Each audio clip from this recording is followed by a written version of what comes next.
through what we were talking about earlier in terms of what JP Morgan is saying with regards to SoftBank's interest in Jio. And remember, that's a big exclusive that we had for you here on ET Now yesterday.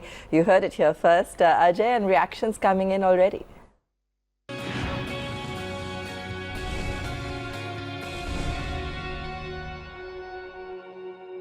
Well, that's correct. The big news break which we broke yesterday, today, almost every paper has followed it up.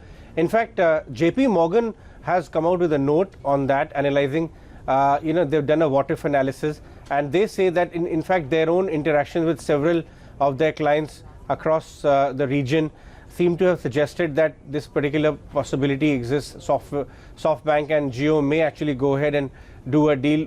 They believe that, if the transaction happens at sub $5 billion kind of a transaction size, which our news break actually seemed to be suggesting, because the philosophy of SoftBank is to diversify their investments and not make a very large investment in one particular company.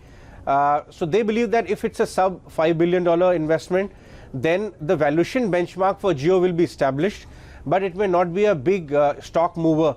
However, they say that if the valuation of the transaction is higher than $5 billion tranche coming into Jio, then it could be meaningful in terms of moving the stock as well. They also go on to say that it appears that the kind of the company Jio is actually becoming a technology-backed, telecom-backed, and probably an e-commerce play as well going forward.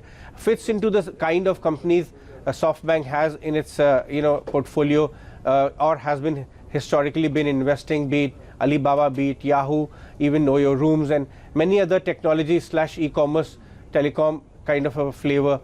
They also go on to say that it will be interesting to see whether the transaction happens at the parent Jio level or in some of the step down, because they want to see whether the e-commerce ventures part of this transaction or not. So they've also done a kind of analysis, and they say that whenever it happens, it will be a positive one for the company, because the deleveraging exercise has been spoken about by the management, but any clear transaction has not really happened so far.